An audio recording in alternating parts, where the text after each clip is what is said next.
Hi everyone, it's Rabbi Dr. Jack Cohen with the Dating Shalom Bayis series. I hope everyone is doing well out there. If you need any help in dating or Shalom Bayis, or would like to get help in putting a resume together or drafting a top 10 list for yourself to know what to look for in a potential spouse, you'd like to get help in dating communication training, or would like to get a list of questions and what to speak about on a date, or have issues with Shalom Bayis, you can reach out to me from anywhere in the world for assistance, and that's 305-206-1916, or you can email me at drjackcohen18@gmail.com, drjackcohen18@gmail.com, or simply script me a note at drjackdating.com, my website.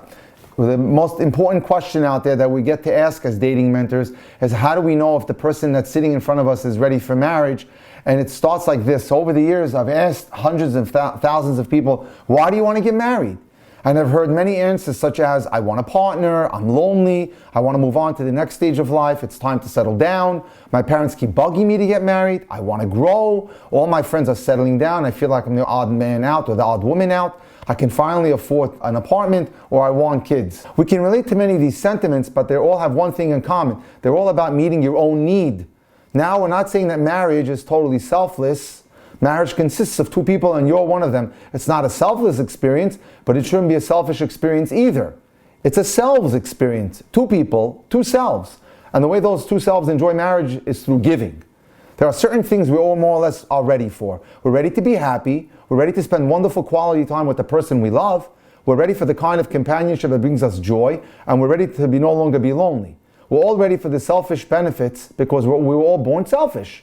We've been very good at getting selfish pleasure since the day we were born.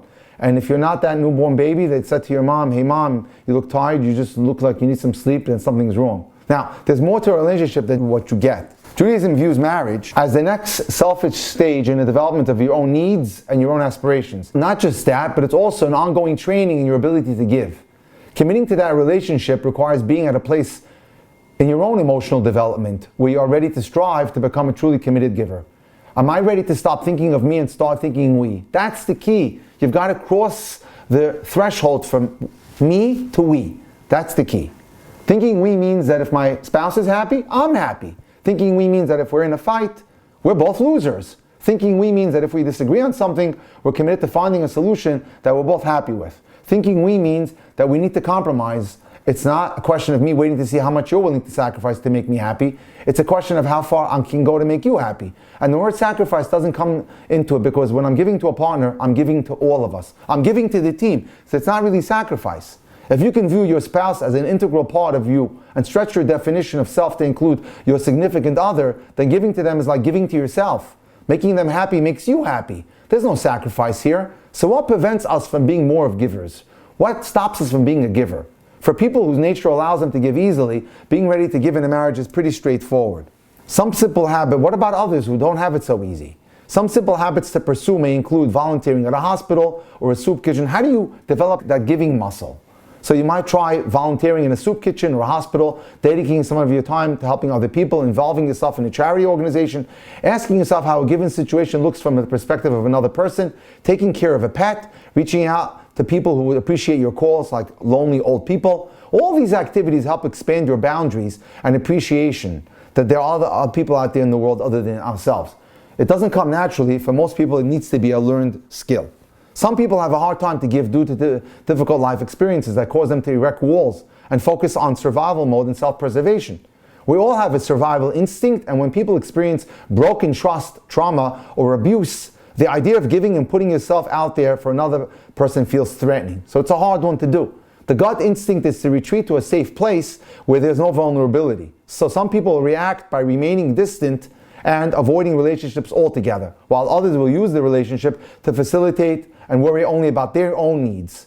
Being a taker is a form of self-protection.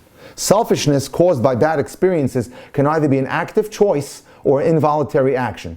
Either way, acknowledging that pain and taking steps towards healing it will help you become free of it and become a giver. Working on becoming a giver doesn't stop once you're married. Marriage is the first step in a journey towards oneness.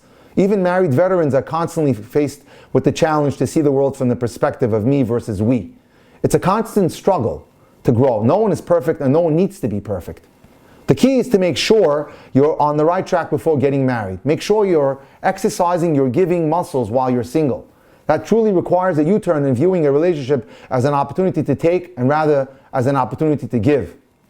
And all those small but massively significant acts of giving that we do throughout our day are slowly but surely changing our character and priming us for a happy, fulfilling marriage. So it's critical that we learn how to become givers and get involved with kinds of activities that will help us promote that muscle in our lives. Thank you so much. Have a great day. If you need help in any way in dating with Shalom Bayis, please feel free to reach out to me at 305-206-1916, or you can email me at drjackcohen18@gmail.com. Have a wonderful day.